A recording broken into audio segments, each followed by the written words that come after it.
Diane.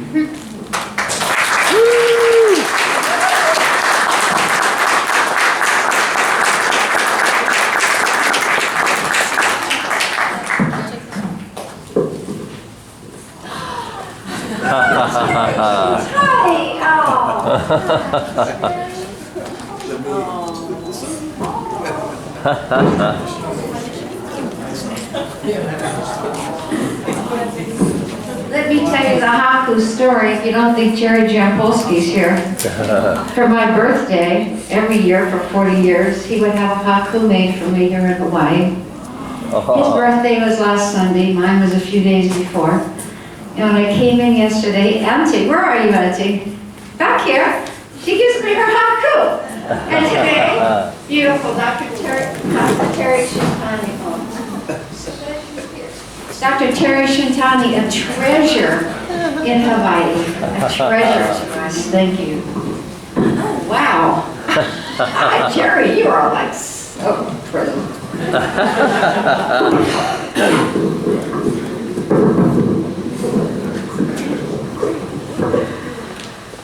I'm going to set up shop here, but that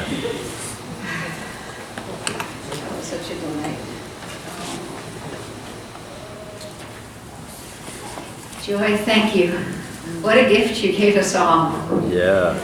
It's no accident that I'm going to talk about the evolution of consciousness through forgiveness. I mean, is there any story that is more profound than that? That is quite amazing. And also, Lyndon, your story, you know, of 9/11. We just talked a few minutes ago that I'm from New York, born in New York City, raised in the Bronx, born in the Queens. And so it meant a lot to me, your story, in the deepest level, because that is something that stays inside of us and grows and evolves through that forgiveness process. But to have someone here who firsthand was a part of that little church. We all knew that church. Yeah. Everyone that followed the healing in the city. So thank you again for that too. Don't we have angels here? Oh my gosh. And I know every one of you sitting there has an amazing story, and even though it might not be able to be told here today, please tell it to someone.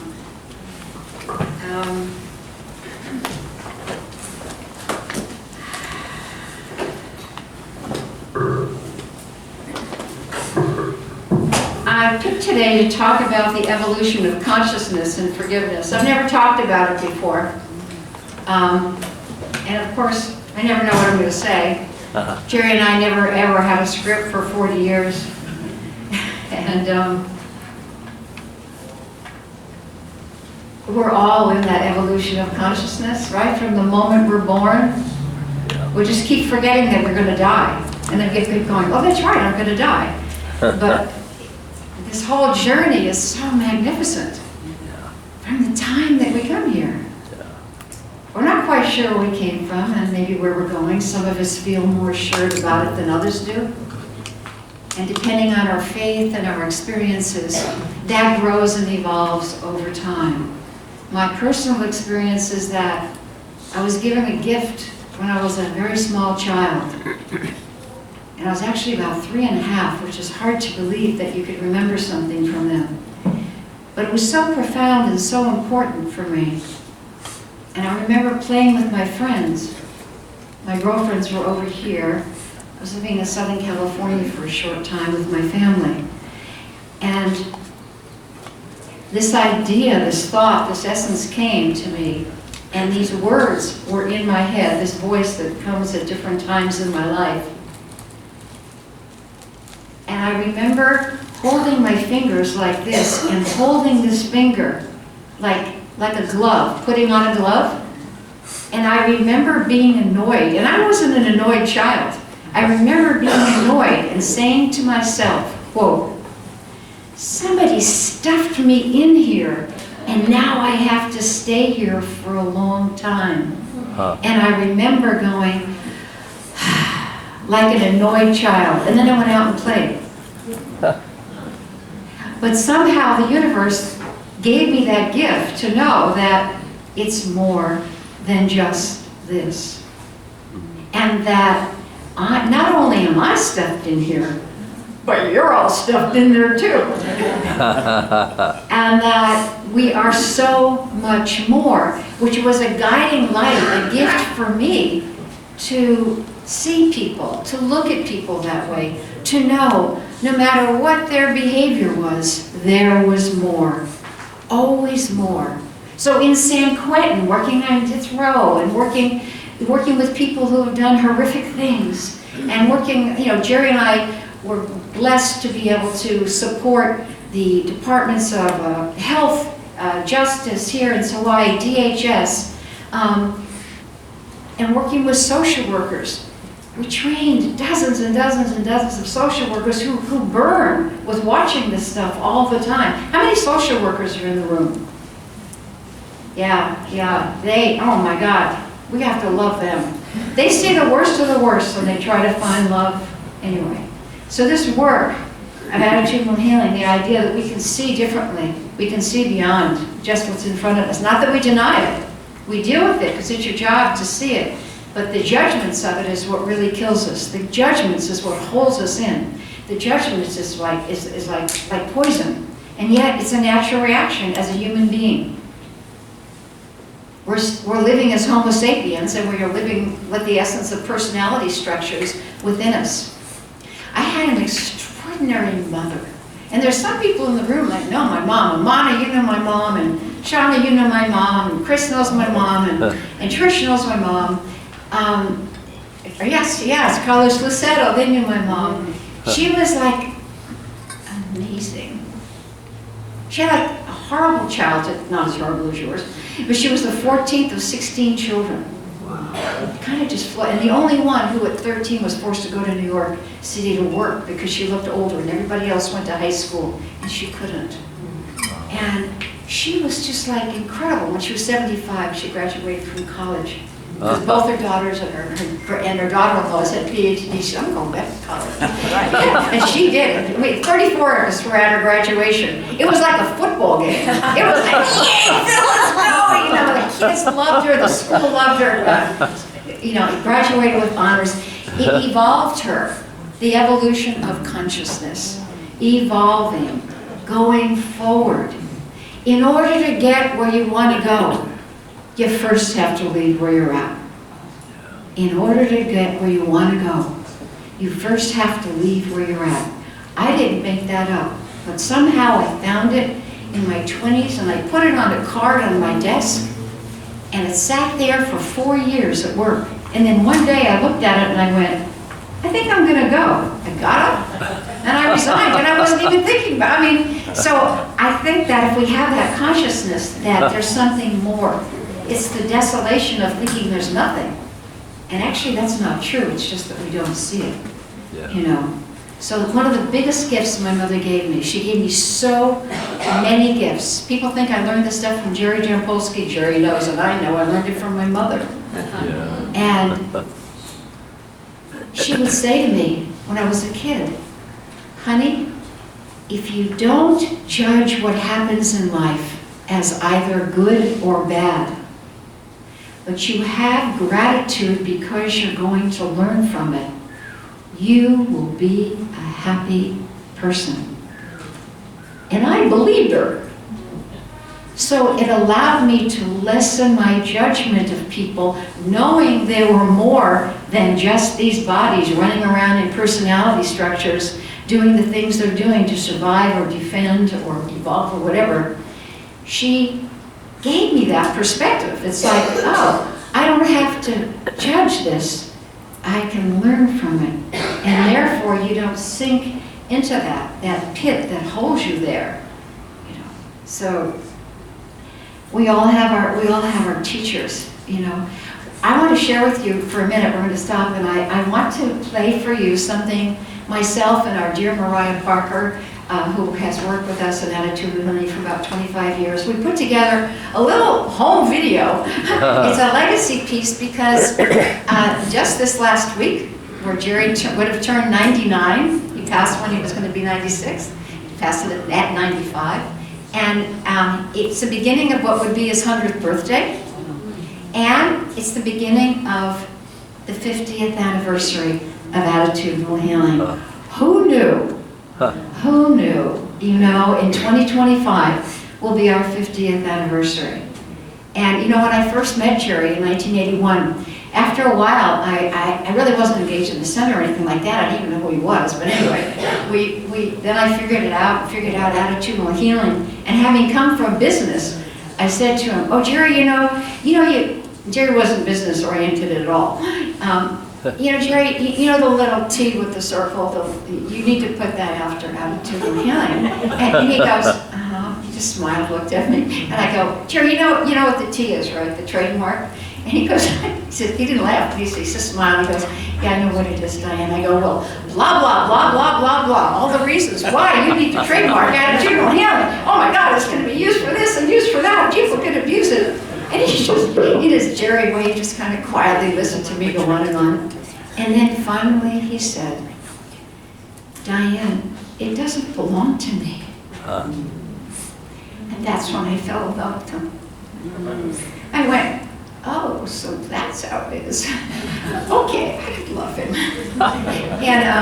And it doesn't belong to him, it doesn't belong to anyone.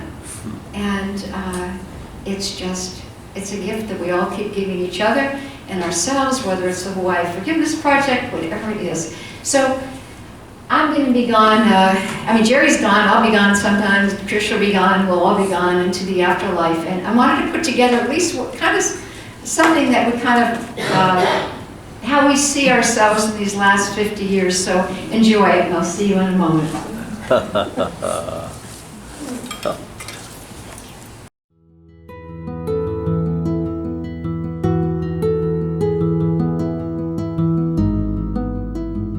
My name is Cirincione-Jampolsky. I'm a child and adult psychiatrist.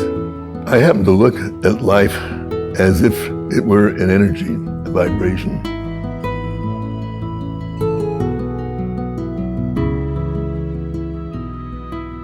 Because I believe that there's an energy that comes from a higher source that we're all a part of.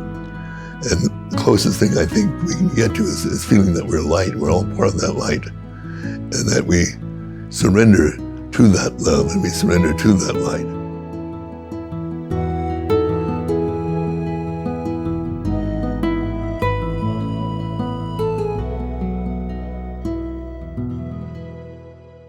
Attitudinal healing is a widely recognized, award-winning, replicable model for inner healing that's been used successfully for 5 decades in over 60 countries on 6 continents. It continues to provide trainings, workshops, and support to tens of thousands of children, adolescents, and adults facing a life-threatening illness or everyday conflicts, challenges, and changes.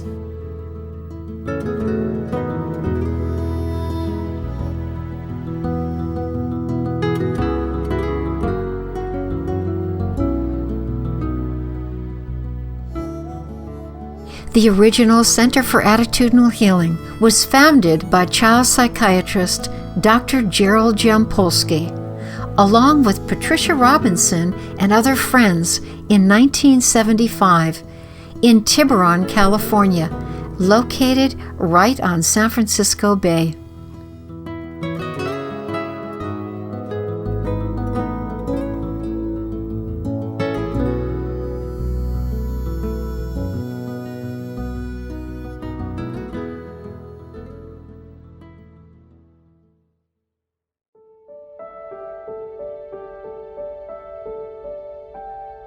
Following a powerful personal transformation through his introduction to A Course in Miracles,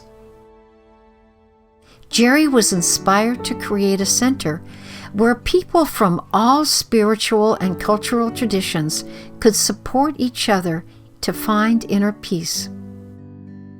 While making grand rounds at the University of California, San Francisco Medical Center, one day, Jerry overheard a young boy with leukemia ask the doctor, "What's it like to die?" The doctor changed the subject, and Jerry wondered, where do kids go to get that question answered? In that moment, he realized that there needed to be a safe place for kids to be able to honestly discuss their own questions, fears, and thoughts. Before the idea of the modern-day support group was conceived, Jerry started a small group with children who were all facing life-threatening illnesses, thinking they might be of help to each other, and in the process, help him heal his own fear of dying.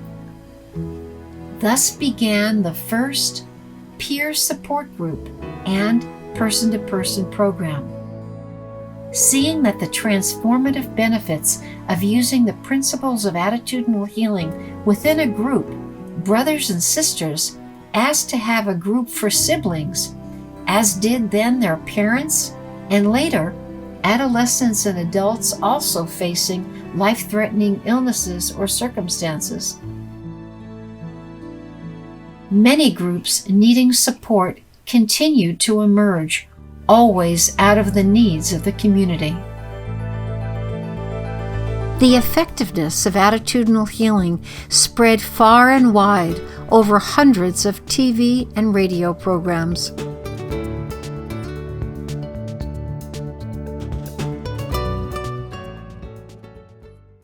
After 25 years and more than 30,000 guests, that's talking to a lot of people, it was one man's definition of forgiveness that changed my life. Carol, you mentioned that the secret to really finding true happiness is forgiveness. What do you mean by that? It really means letting go of the past. It really means letting go of our perception that we need to hold a grievance the rest of our lives, that if we really want to hold on to grievances, we'll never really be happy. It's really a willingness to see the person in the light of love rather than in the action that happened. So it's really changing the perception, and it really means letting go of the past that we thought we wanted. You know, we can't really change that past, so it means really releasing the negative perception of it and coming back to the present. That was a transcendent moment for me. In 1981, Jerry Jampolsky and Diane Cirincione came together, expanding the work and later founding Attitudinal Healing International. Together, they traveled the world for 40 years, responding to the request to bring attitudinal healing to widely diverse cultures. From 1982 to 1992, they were co-directors of Children as Teachers of Peace, creating an avenue for children searching for both inner and outer peace for themselves, their families, and their communities. This educational project enabled major, often life-changing experiences in Russia, China, Central America, and Hawaii. In 1982, Attitudinal Healing formed the first support groups for children, adolescents, and adults living with HIV/AIDS. For the next 10 years, Jerry and Diane included AIDS education in 31 countries. They created with artist Jack Keeler this award-winning poster. In 2008, after distributing the poster to 142 countries, WHO, the World Health Organization, designated the poster the most effective AIDS education tool in addressing the psychological, social, and emotional needs of persons with HIV/AIDS. At the United Nations celebration of WHO's 60th anniversary that same year, the poster was designated one of their global symbols for AIDS. Jerry and Diane received numerous awards for their work of expanding attitudinal healing from 1987 to 2021.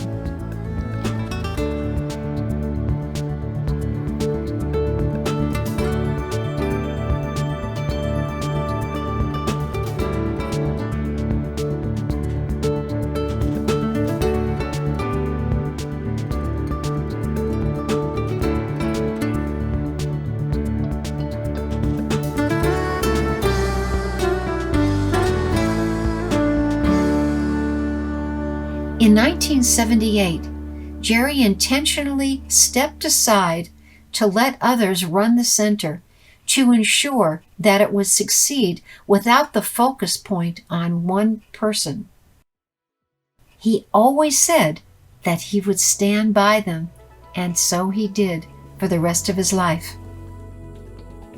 At that point, and with the emergence of his first book, Love is Letting Go of Fear, becoming a mega international bestseller in 32 languages, others from around the world asked if they too could start a center for attitudinal healing in their area.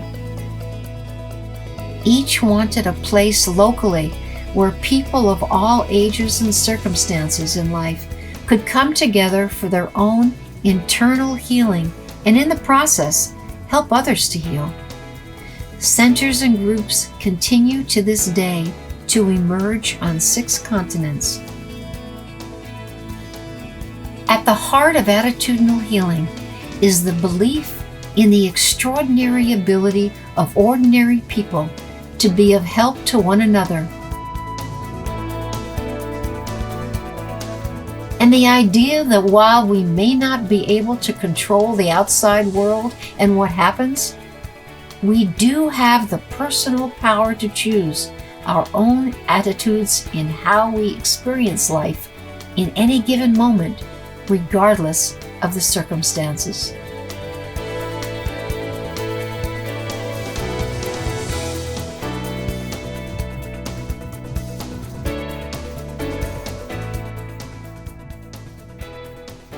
Attitudinal healing is applied in many forms and contexts, including interpersonal relationships, education, health, business, institutions, prisons, and community.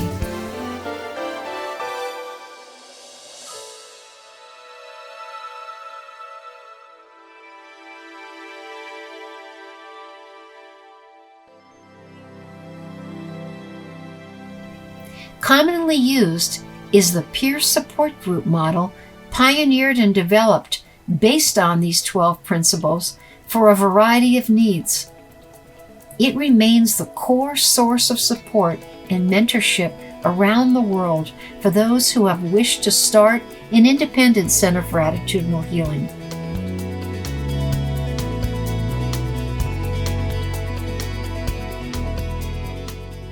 Each center determines the specific variety of support services that they want to make available to meet the individual needs of their own community.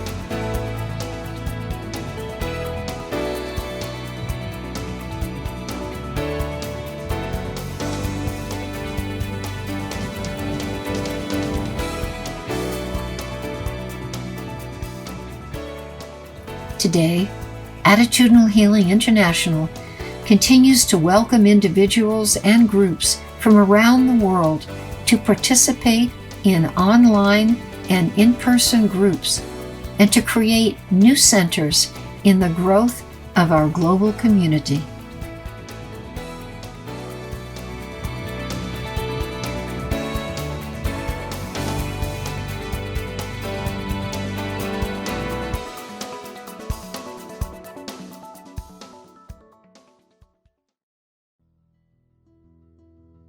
Over the last 5 decades, dozens of books and audio programs have been made available.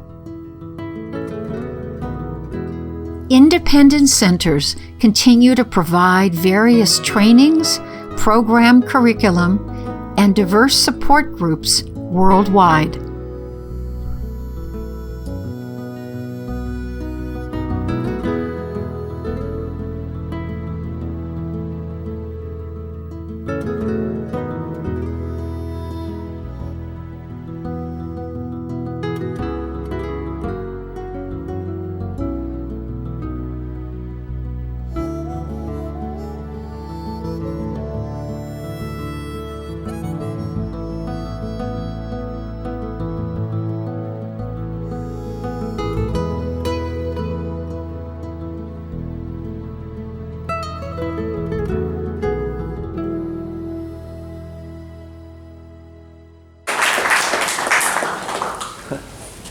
been busy.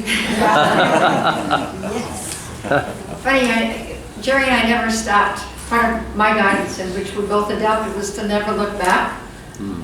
And it wasn't until Jerry passed, or during that time too, where everything stopped, and there was that incredible, it's like putting your back to the waves in Maui. All of a sudden, it comes around you, you know, and I had so much gratitude and awe about our life at the time when Jerry was passing. And that whole year, I was like, oh my God, I'm so grateful for our lives. So there was the idea of like, yes, he's leaving, and wow, we were here, and we were here together, and we were here, he was here for everyone. And so I'm happy to share that with you. So now in this hour, it's going to go live, and it's going to go on YouTube. It'll be going out to everyone who's on our mailing list, centers, and it'll be live on a YouTube channel on ahinternational.org. And you can take the link, which comes in the email to anyone. If anyone wants to be on our email list, I think you said maybe out back people can sign up and whatever. We don't do a lot. We send 1 or 2 things a year, and we'll be happy to send it to you. But you can just pull it off of the site too. We've set it up that way. If you want to see it again, or you'd like to share it or put it on your websites, whichever. And a number of those people are in the room that you saw in the video. I mean, Amana and Phyllis from Oakland, extraordinary work they are doing. Amana's the daughter of Aisha and Kokoman, the founders. And could you two stand up for a minute? I've known Aisha since she was Amana since she was a little girl. Phyllis is oh my God. It's extraordinary what she does at AHC, Attitude and Healing Connection, the Center for Art Esteem. And if you want to know about the original ways that it's being used, oh my God, go on their site, but also talk to them while they're here. They came all the way from California to be with us for these days. And I love you both dearly with all my heart. Thank you. The video's beautiful. I never cry. I know, you never cry, girl. She's my queen. She's like, power. Great. Well, you mean a lot to Jerry and I. Amana met Jerry before I did, when she was 6 years old. I met her when she was 9. She was a little bit older. But she is one of the founders of Children Teachers of Peace. She launched it with Jahan Sadat and Jerry, the wife of President Sadat, a year after he was assassinated in California, and she's one of the children that was there. She has grown up and taken this legacy. Now her daughters, her beautiful daughters, are part of that legacy. And Aisha and Kokoman are still with us. They have turned over the reins. Other centers have turned over the reins. Carlos and Lucero, stand up, you two. They're the Guadalajara. Oh, the kids you saw.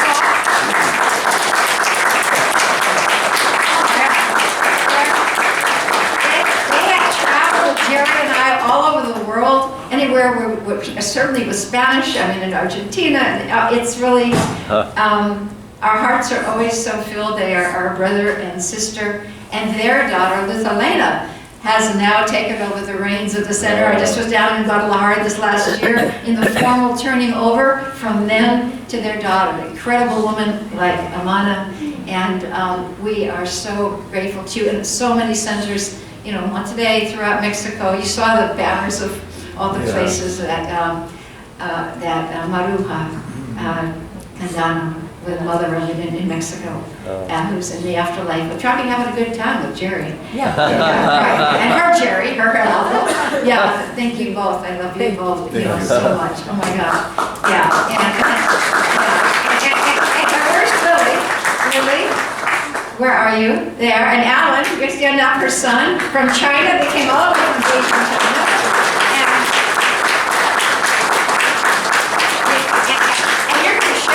Tomorrow a little bit, aren't you, Lily? In the morning, yes. And you saw those last images? That's just one of many. You saw that big group? That was just one. Well, think China, right? Think Beijing Olympics, right? Oh my God. So it's amazing what they are doing. I mean, thank you. I'm going to China in 2025. Okay. And Trish is Trish, I'm not sure if Trish is here. Trish is here, yes, you are. Trish, stand up. Trish, out. Oh my God.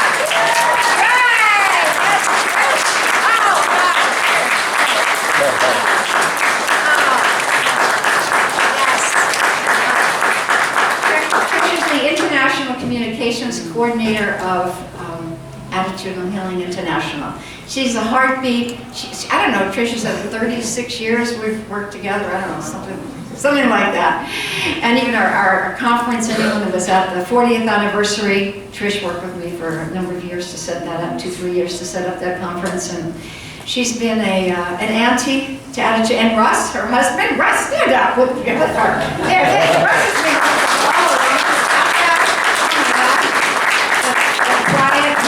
in the background, and Dr. Talat Habib came all the way from Pakistan. And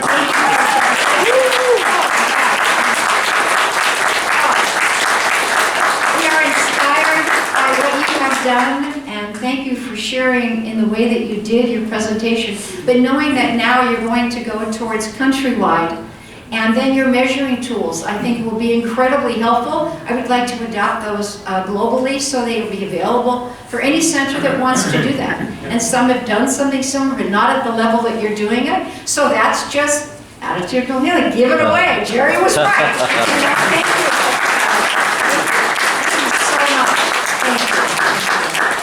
And I look forward to going to Pakistan when it goes countrywide. I've already got an invite. Okay. All right. Who else is here from the center? Is there people in the Hawaii Center? Where are you? Stand up, who's ever with the Hawaii. Oh, Terry Shintani, Dr. Terry Shintani. And, oh my God.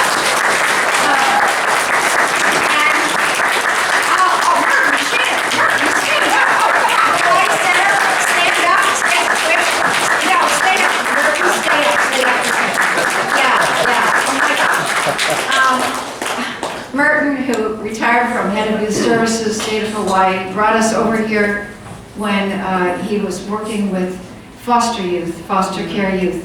He brought Jerry and I here. These are kids that are 18 and above, right? Remember, they were like kind of out of the system, sort of, for 16, or is that right, Merton? Did I get that right? Well, yeah, we had some younger ones too at the time. Some younger ones too at the time, yeah. Jerry and I learned so much from them. And Merton was one of our first contacts, but I think Terry Shintani, didn't you bring Venetian blinds to the first center in the 1970s? I don't know, before I got there, but I knew that some great guy from Hawaii, some doctor, his family had a Venetian blind and the center needed blinds, so he bought Venetian blinds. Am I right, Terry? Do I have the history right? That's not on the documentary, but I remember. And Dr. Terry Shintani has introduced us in so many places. And is Roger here? Roger Epstein, no, Roger's not here this morning. And Robin Rohr, who many of you met last night, they're the ones that introduced us to Hawaii at St. Andrews, our first venue. They packed the cathedral. It was really amazing. And my friend Shauna Robbins. Shauna, stand up for a second, a beautiful part of the Hawaii community. And my sister.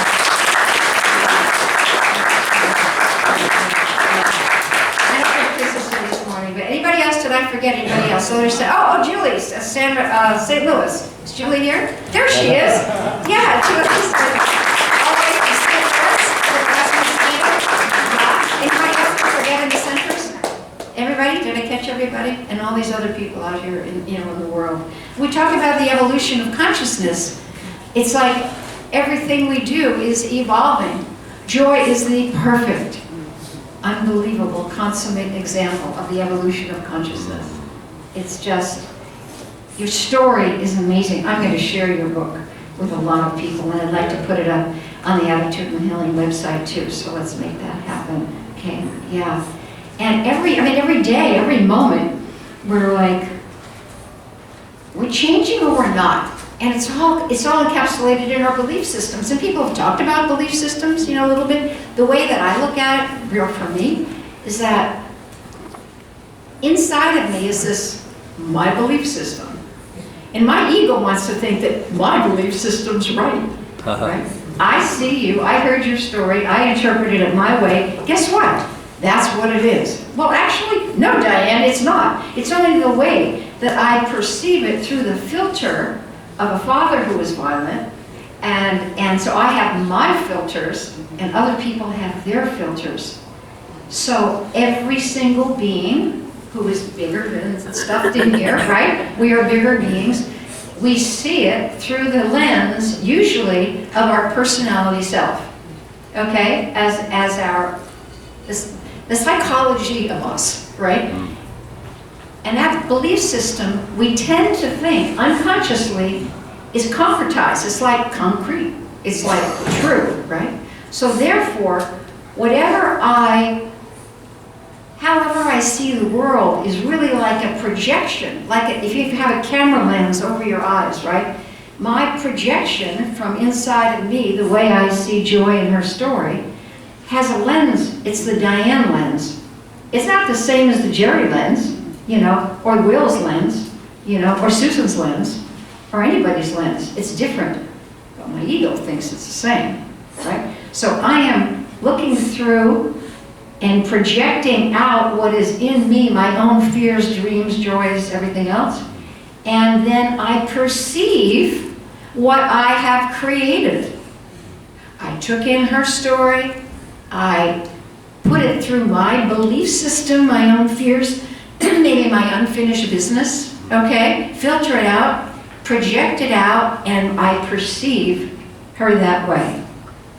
There is nobody that perceives the way Diane Cirincione-Jampolsky perceives. Thank God, right? You only need one of us.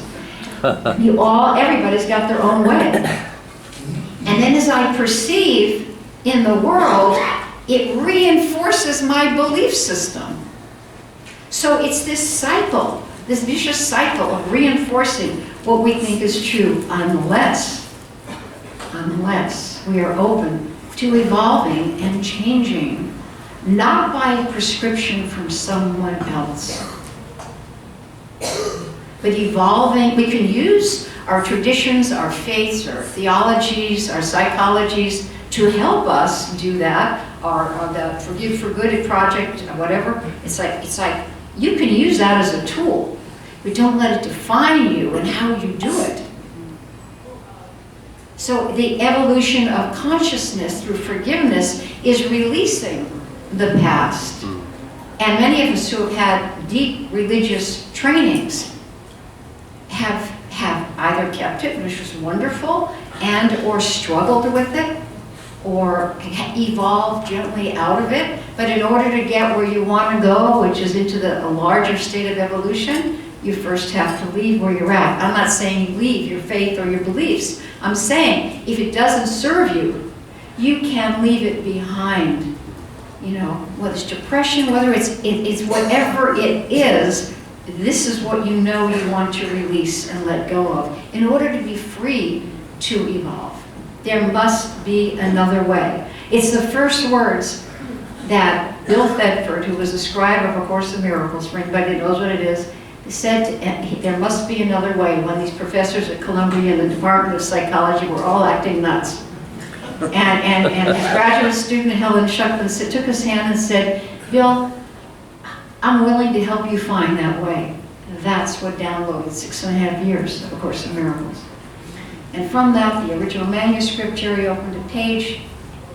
The universe blew his mind open, blew it open in a Shaktipat experience. He went from being a militant atheist, a kind man, a good psychiatrist, a militant atheist, to being, my life is of service to others. It's all about love.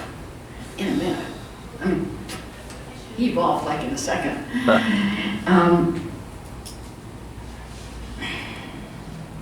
So in evolving in consciousness, the question is, who are we? Who are we? The I am. Joy was perfect. I am. So whatever it is you think you are, you know, you actually aren't that, but you think you're that.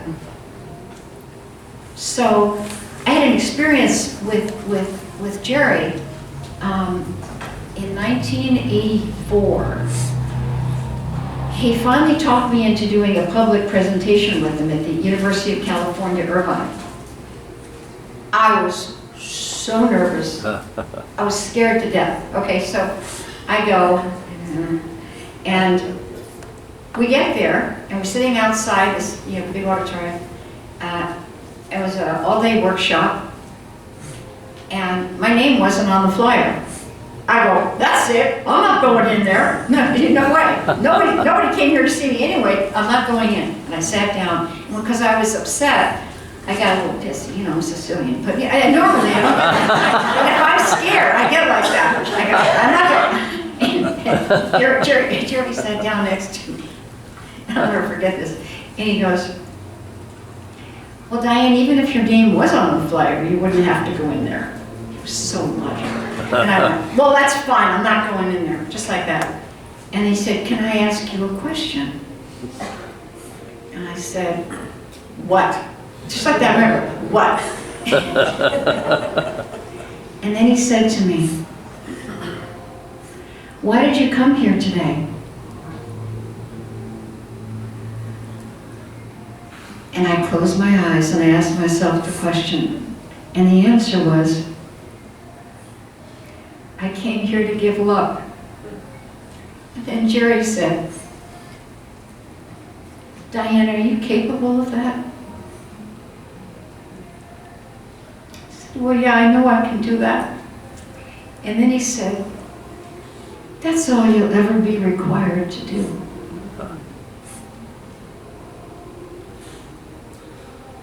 He got up, he said, I may see you in the audience, I may see you on the stage, I may just see you at the end of the day. I love you. And he walked away.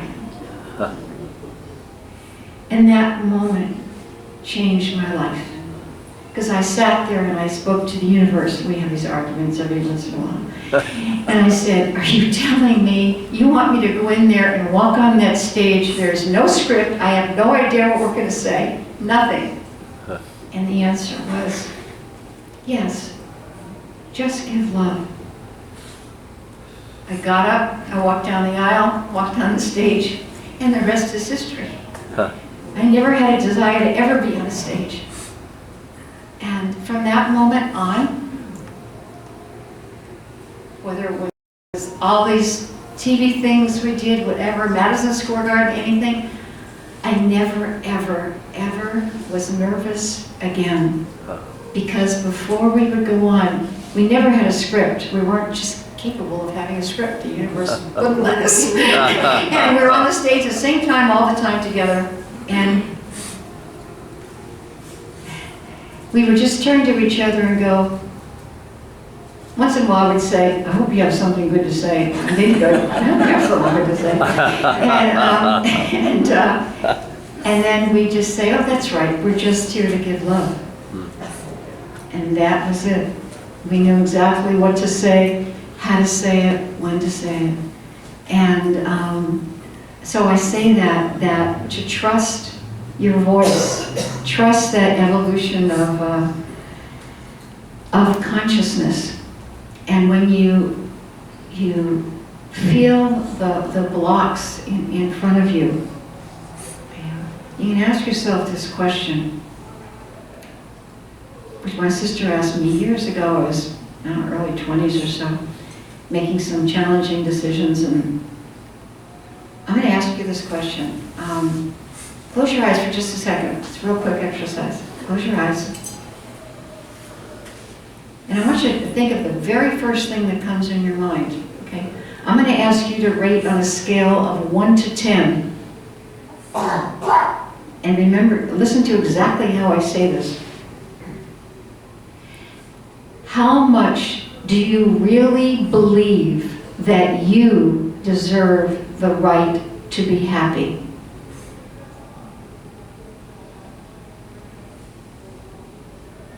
How much do you really believe you deserve the right to be happy on a 1 to 10? Open your eyes before you can debate into another number.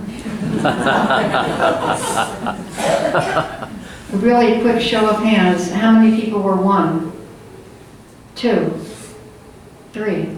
I'm the only one that's going to see you. 4, 5, 6, 7, 8, 9, 10. Joe's got both her hands up. I love you, woman. Oh my God. So So the number, it's not to be evaluated against anybody else's number. It's just to give you a bellwether of where you are. Because how you think, I am a number. Joy just said it before. And if you get like upset enough about that number, you'll think, wait a second, what am I doing here? Because you will create your life. You will create your happiness in relationship to that number, okay? And that's okay. You don't have to change the number at all. You don't have to do anything. Life comes along in choices, it comes in challenges, and it comes in change. And however you wish to do it, it's your deal. You don't have to do anything. You don't have to evolve. You don't have to forgive. You don't have to do anything. Don't let the world tell you you need to. Ask yourself, what is it that you want? Not what you're supposed to be doing, but what you want, what you feel. And be true to that. And then see if there's places that don't work for you. You have the choice. You have choices. And some things we don't have choices about. We are just like in it, right? We're taking care of parents and whatever, and they're really debilitated, and they're really grumpy, and they're really in our house. I mean, there's situations where maybe you can't change the situation, but you can change your attitude about it. As I said yesterday, I think the attitudinal healing is the belief that it's not other people's experiences outside of yourself or events from the past that are making you upset in the present. It's your thoughts and attitudes and judgments about it, okay? And that you have complete control over, including healing unhealed relationships.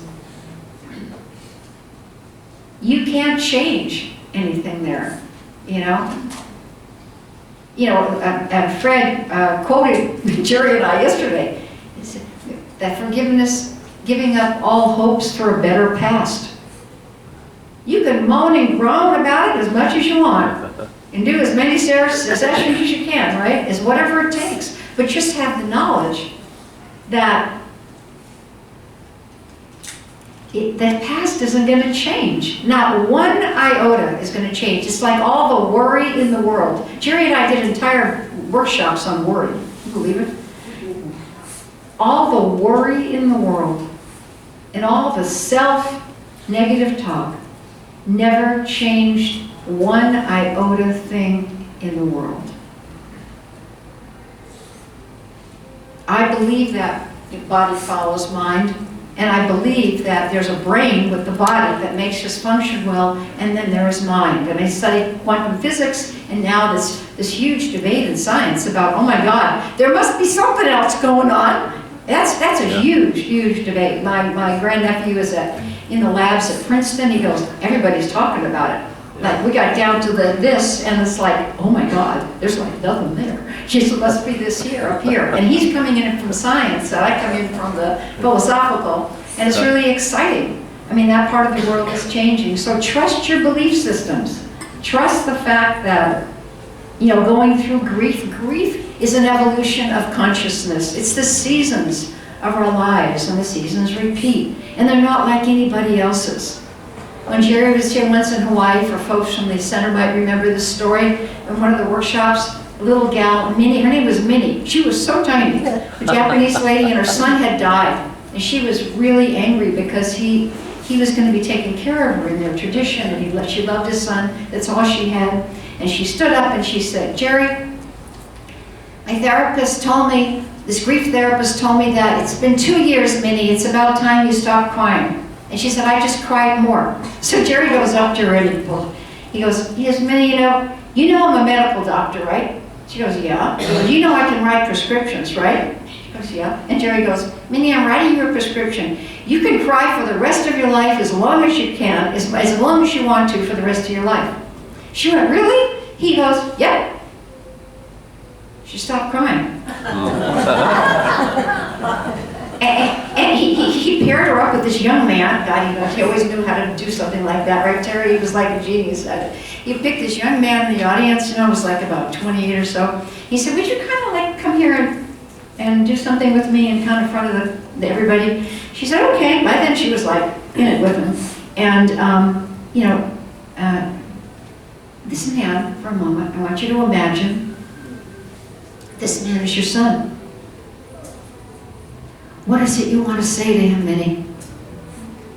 And she started with her anger and rage, like he left him, and then the grief, and then the love. Oh my God, she has so much love for this young man, and wound up just holding him, embracing him, and she became part of the center at the time. She wound up helping other people. I have to say that night she did ask me, is it okay if I ask your husband to go out and go dancing with me? I went, okay, if it's okay with me, if it's okay with him. So she asked Jerry. He goes, sure, he loved to dance. He goes and gets a taxi. He sent him a taxi. The only taxi left was this big white stretch. He picks up Minnie. They go dancing where this young man was and his other friends were. They had a great time. Anyway, her grief changed because she had the courage to stand up and own it and talk about it. So it's, and not that we have to talk about it, but that this was her way, you know. And life, you know, comes in amazing ways.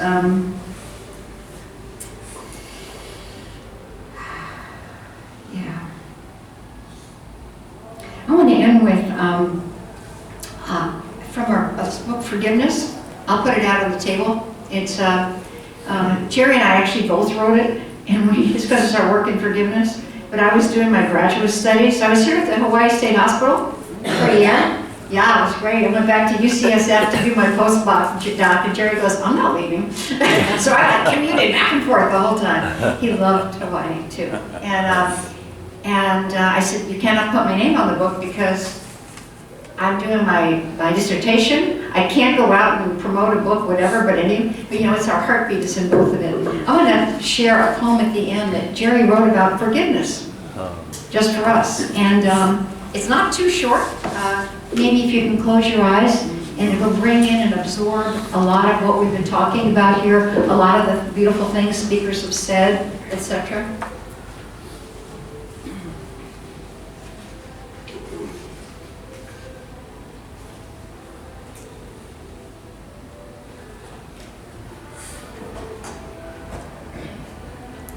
It's called Forgiveness. And this is part of, you know, teaching only love, for that is what we are. And I want you to kind of feel Jerry saying this to you, okay? Because this is his poem. To forgive is the prescription for happiness. To not forgive is a prescription to suffer. Is it possible that all pain, regardless of its cause, has some component of unforgiveness in it? To hold on to vengeful thoughts, to withhold our love and compassion, certainly must interfere with our health and our immune system. Holding on to what we call justified anger interferes with our experiencing the peace of God. To forgive does not mean agreeing with the act. It does not mean condoning outrageous behavior. It means no longer living in the fearful past. It means no longer scratching wounds so they continue to bleed.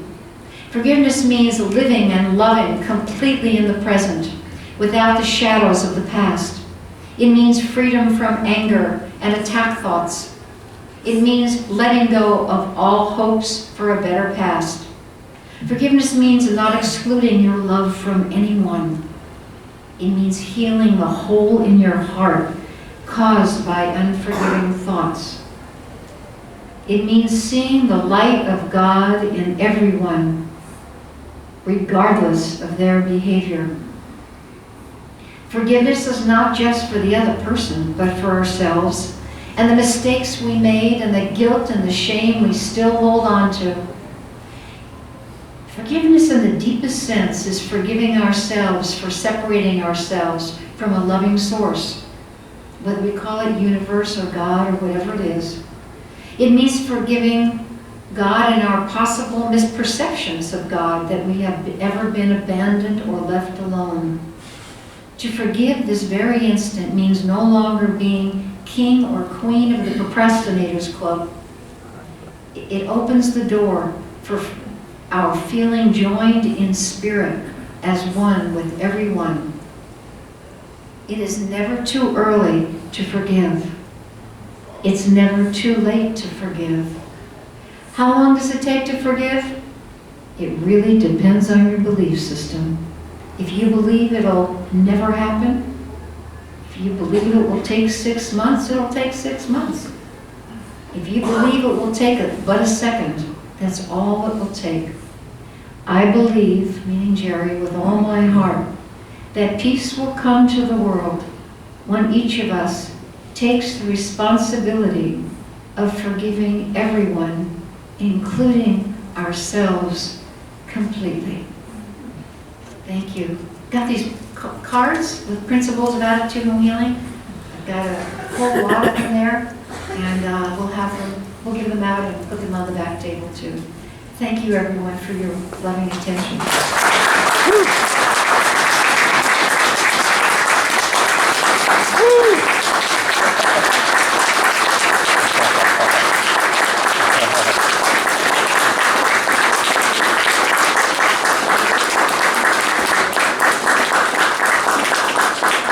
I feel like I evolved into a garden, which is great. I mean, this is not wonderful. Only in a life. Thank you, everyone.